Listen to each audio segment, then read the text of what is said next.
4 business plan में कम से कम 5 कनाल जमीन हमें चाहिए, जिस हिसाब से हम लाख से करीब इंसेंटिव भी प्रोडक्शन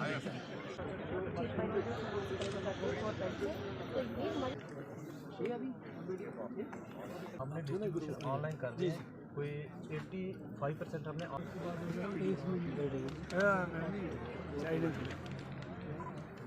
चिकन नट नहीं लाया।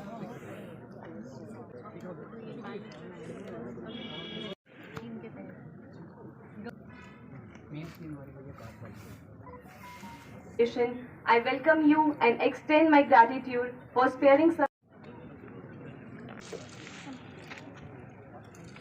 सेंट्रल स्पॉन्सर स्कीम के अंदर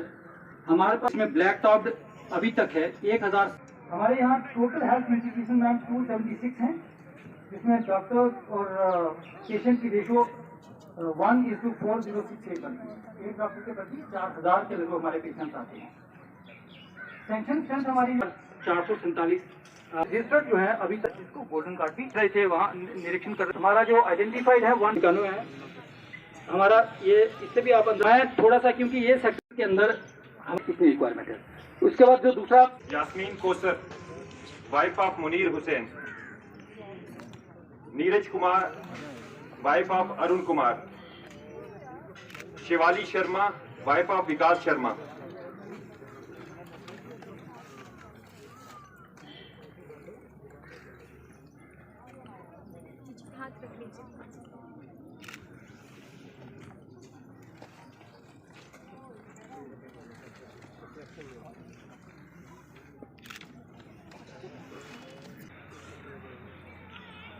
किया हमारी सरकार ने। इंशाल्लाह आपको बताऊं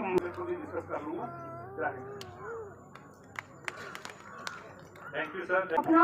यहाँ नौशहरा में कार्यवास वाला है, मैं इनको बहुत बहुत बेस्ट विशेष देती हूँ। बाकी सर मैम मैं अगर बात करूँ डेवलपमेंट की, अपनी कॉन्स्टिट्यूंसी के बहुत अच्छे डेवलपमेंट के प्रोजेक्ट चल रहे हैं। यहाँ पर जो कुछ आज यहाँ जिस स्कूल में आप बैठी हैं, यहाँ पर एक बिल्डिंग का काम है स्कूल की, बहुत ही जोरों शोरों से उसका काम चल रहा है। किसान भवन की बिल्डिंग है, 20 करोड़ की लागत से जो है वो बन रहा है, उसका काम भी अच्छे से चल रहा है। यहाँ पर मैम एक लंबेड़ी में ही ट्रामा हॉस्पिटल जो है mother child and trauma hospital 50 crore की लागत से जो बन रहे हैं, उनमें जो है हमारा साथ देते हुए। बाकी मैम कमी नहीं है कामों की, बहुत अच्छी डेवलपमेंट के काम चल रहे हैं हमारे जो कॉन्स्टिट्यूंसी में, चाहे निबार के प्रोजेक्ट्स हो, ब्रिजेस हो, जेजीएम के प्रोजेक्ट्स हो, सभी ऑफिसर जो है पूरी ईमानदारी के साथ काम करें। मैम दिक्कत आती है कुछ एक जो हमारे ग्राउंड से रिलेटेड इश्यूज है, जैसे मैम हमारे यहाँ पर साथियों ने बताया कि हैंडपंप जो है काफी डिफंड पड़े, क्योंकि पहले तो सर्दी का मौसम था, इतनी परेशानी नहीं थी। उनकी समस्याएं थी, उनको हम पर सुना और हमें पूरी उम्मीद है कि उनमें से जो भी समस्याएं लोकल लेवल पे, डिस्ट्रिक्ट लेवल पे हल होने वाली होंगी, उनको प्रायोरिटी के तौर पे लिया जाएगा। इसके साथ साथ जितने भी डिस्ट्रिक्ट एडमिनिस्ट्रेशन के ऑफिसर हैं, उन सबका भी मैं बहुत बहुत शुक्रिया अदा करता हूँ कि वो भी आज की इस मीटिंग में उन्होंने शामिल हुए और जो भी उनके कंसर्निंग इशू थे उन्होंने नोट किए हैं और निश्चित तौर पर उनका वो हल करने की कोशिश करेंगे। इसके साथ साथ दोनों डीडीसी मेंबर जो हमारे राजेंद्र जी और मैडम जी हैं, मैं इनका भी बहुत बहुत शुक्रिया अदा करता हूं कि वो भी आज के प्रोग्राम में शामिल हुए। जो बातें रखी प्रमुखता उन सभी बातों से ये भी सामने आया कि सोशल वेलफेयर डिपार्टमेंट और दूसरे अन्य डिपार्टमेंट्स में काफ़ी अच्छी तरीके से कार्य हो रहा है, जिसकी सब लोगों ने प्रशंसा भी की। साथ ही आपके जो मोटे मोटे इश्यूज जो मैंने इनफैक्ट नोट किए और आई एम श्योर इसके मिनट्स भी डिटेल पे बनाए जाएंगे। एक ये पीएचई रिलेटेड जो पानी की समस्या बताई, चाहे वो हैंडपंप की रिपेयर का इशू हो या मोटर की रिपेयर का इशू हो, पीएचई मैकेनिकल विंग का इशू हो, तो डीसी साहब ने बताया कि कल ही उन्होंने इनफैक्ट जेजेएम का बहुत बड़ा एक रिव्यू भी लिया है और कुछ हैंडपंप्स 110 हैंडपंप्स की रिपेयर के अनटाइड फंड्स में से उन्होंने ग्रांट भी रिलीज की है। पर साथ ही ये समस्या काफी बड़ी है, कुछ फंड्स का इशू है और कुछ जल जीवन मिशन के जो प्रोजेक्ट्स हैं उन पे अभी काम शुरू हुआ है। तो जैसे ही बस मेरी एक ही अनुरोध है जल जीवन मिशन के जो कंसर्न ऑफिशियल्स हैं, डीसी साहब, कि इसको कंटिन्यूसली मॉनिटर करें ताकि जल जीवन मिशन के कार्य प्रगति के साथ जल्दी से जल्दी पूरे किए जा सके और पूरी समस्या का तो जो समाधान जल जीवन मिशन के प्रोजेक्ट्स जैसे जैसे प्रगति पकड़ेंगे, आई एम श्योर इस समस्या का समाधान हो जाएगा। सड़कों के जो इश्यूज हैं, कुछ पीएमजीएसवाई की सड़कों की जो अनमोटरेबल हालत के बारे में बताया गया, मेरा पीडब्ल्यूडी के जो अफसरान है उनसे यही रिक्वेस्ट होगी कि मौके पर जाकर जरूर एक बार विजिट करें और जो भी पॉसिबल है, अगर काम आपका टेंडरिंग स्टेज पे है या ब्लैक टॉपिंग की, क्योंकि अब मौसम भी बदल गया है, तो अगर इस समय पे कुछ काम जो किए जा सकते हैं वो क्योंकि कनेक्टिविटी बहुत क्रूशियल है, चाहे वो फिजिकल कनेक्टिविटी हो या फिर इंटरनेट की कनेक्टिविटी। इंटरनेट की कनेक्टिविटी के बारे में आप लोगों ने जो इशू रेज किया, उसमें बस आपको यही बताना चाहूँगी, क्योंकि मैं IT विभाग भी देखती हूँ, कि 4G सैचुरेशन एक प्रोजेक्ट भारत सरकार की ओर से चलाया जा रहा है, जिसमें BSNL इम्प्लीमेंटिंग एजेंसी है और पूरे जम्मू कश्मीर में 968 साइट्स को आइडेंटिफाई किया गया है जहां पर BSNL अपने टावर लगाएगा। उसमें रजौरी की भी साइट्स हैं और लैंड अलॉटमेंट का कार्य पूरा हो चुका है यहाँ की साइट्स के विषय में। और कुछ टावर्स जो हैं वो मार्च के एंड तक कार्य, मतलब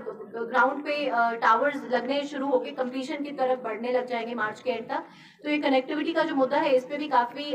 तरजीह दी जा रही है। कुछ बातें जो जनरल आप लोगों ने की, क्रॉप कॉम्पनसेशन की बात हो, पेंशन एनहांसमेंट की बात हो, PM इसमें मनरेगा के कुछ इश्यूज रेज किए। ये अब कुछ पॉलिसी लेवल इंटरवेंशंस हैं जिसके लिए उपयुक्त डिपार्टमेंट्स के साथ टेकअप किए जाएंगे। इसके अलावा जो आपका सीनियर सेकेंडरी स्कूल है साथ ही, उसके बारे में आप लोगों ने कहा कि वो काम रुका हुआ है, DC साहब ने भी बताया। ये मेरा सौभाग्य है कि मैं डिस्ट्रिक्ट एडमिनिस्ट्रेशन रजौरी की तरफ से मैं दूसरी बार मैडम प्रेरणा पुरी, जो कि सीनियर IAS ऑफिसर हैं, कमिश्नर सेक्रेटरी इंफॉर्मेशन टेक्नोलॉजी का, यहाँ स्वागत कर रहा हूँ। मैं आज फिर एक पब्लिक आउटरीच प्रोग्राम के चलते जो इस श्रृंखला की छठी कड़ी है, उसमें मैडम प्रेरणा पुरी जी का बहुत बहुत स्वागत करता हूँ और आशा करता हूँ कि आज जो भी यहाँ पर हमारे वक्ता आएंगे, उनको देख के, उनको सुन के मैम एक अपना जो व्यू है वो इस डिस्ट्रिक्ट के बारे में बनाएंगे और यहाँ कहीं भी उनके डिपार्टमेंट के रिलेटेड कोई भी समस्या होगी, वो इस समस्या का समाधान करने में समक्ष हैं ही और करेंगी जितनी जल्दी हो सकता है। मैम, मैं ये कहना चाहता हूँ कि अभी इससे पहले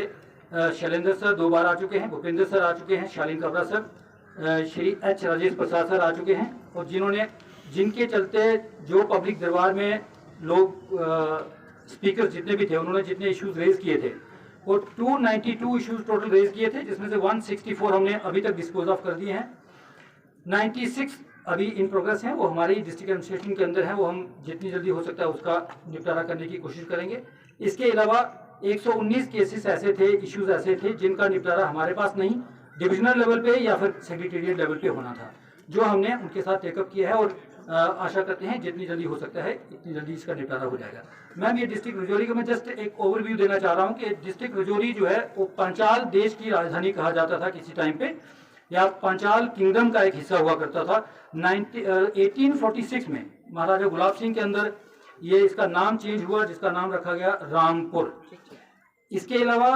1904 में ये बिनबर डिस्ट्रिक्ट का हिस्सा बनाया गया, जो कि उस समय का एक JNK का पूरा एक पार्ट हुआ करता था, इसमें पाकिस्तान का, क्योंकि अनडिवाइडेड JNK था उस टाइम पे। इसके बाद पुंछ रजौरी डिस्ट्रिक्ट का एक हिस्सा रहा रजौरी, लेकिन 1 जनवरी 1968 में रजौरी को एक अलग डिस्ट्रिक्ट का दर्जा दिया गया। आज ये छठा इस श्रृंखला में, जो पब्लिक दरबार की श्रृंखला में छठा पब्लिक दरबार रजौरी में आयोजित किया गया और DC साहब और सभी अफसरान के साथ हमारे को रूबरू होने का एक अवसर मिला जनता के साथ, और सभी लोगों ने अपनी अपनी कुछ डिपार्टमेंट्स के कार्य की प्रशंसा भी की, जहां पेंशन्स और सोशल वेलफेयर विभाग के प्रति संतुष्टि भी दिखाई लोगों ने। कुछ उनके सुझाव भी थे और कुछ उनकी जो समस्याएँ परेशानी थी, टिपिकली पानी की किल्लत को लेकर या पानी के इशूज़ थे, वो भी उन्होंने सामने रखे। सभी समस्याओं को ड्यूली नोट कर लिया गया है और एक प्रयास हमारा यही है कि एक रिस्पॉन्सिव एडमिनिस्ट्रेशन के तहत जो भी एक्शंस बनेंगे प्रायोरिटी पे उनको लिया जाएगा, तभी इनकी सभी जो ग्रीवेंसेस रेज की गई हैं उनका टाइमली डिस्पोजल हो, और साथ ही जो सुझाव लिए गए हैं उनको भी ड्यूली नोट कर लिया जाए। जैसे कि आप देख सकते हैं, ये ऑनरेबल प्राइम मिनिस्टर साहब के द्वारा एक प्रोग्राम दिया गया है, पब्लिक आउटरीच प्रोग्राम, जिसके तहत सारे ऑफिसर्स, सीनियर ऑफिसर्स यहाँ पर आते हैं, लोगों की समस्याएं सुनते हैं। हम लोग जो डिस्ट्रिक्ट एडमिनिस्ट्रेशन है उन समस्याओं को मिनिटाइज करती है, मिनिटाइज करके जिस डिपार्टमेंट की जो समस्या है उस डिपार्टमेंट को कम्युनिकेट की जाती है। अगर हमारे लेवल पे कोई छोटी छोटी चीज़ें होती हैं जो हम कर सकते हैं, जैसे ट्रांसफार्मर सट गया है तो हमारे पास बफर स्टॉक है 101 का, तो वो हम उसमें वो ठीक कर सकते हैं। तो तो या फिर अगर हैंडपम्प खराब है उसको हम ठीक करा सकते हैं, जिसमें छोटा सा थोड़े फाइनेंशियल इम्प्लीकेशंस होते हैं। यहाँ कोई पॉलिसी मैटर होता है वो हम कम्युनिकेट करते हैं या तो डिविजनल लेवल पे या फिर एडमिनिस्ट्रेटिव सेक्रेटरी लेवल पे। सर बॉर्डर एरिया है तो फार-फ्लॉन्ग एरिया है, काफ़ी लोगों की दिक्कत रहती है बिजली और पानी को लेकर, रोड खासकर मैकेनिकल डिपार्टमेंट की काफ़ी सारी कंप्लेंट्स की आवाज़ उठी, तो उसके बारे में क्या कहें? जितनी मैंने आपको यही बताया शुरू में ही कि जितनी समस्याएं आपने मुझे दी हैं, जो पॉलिसी मैटर्स होंगे वो टेकअप किए जाएंगे अपने एडमिनिस्ट्रेटिव सेक्रेटरी लेवल पे या फिर डिविजनल लेवल पे। जो मेरे लेवल पे हैं वो मैं जितने ये बताए जाते हैं मैं रिव्यू करता हूँ। रिव्यू करने के बाद जो इमीडिएटली सॉर्ट आउट कर सकते हैं वो मैं इमीडिएटली सॉर्ट आउट करता हूँ। तो यहाँ पर भी जो भी समस्याएं इन्होंने बताई हैं हम मिनिटाइज कर लेंगे इनको, उसके बाद एक एक करके इसका समाधान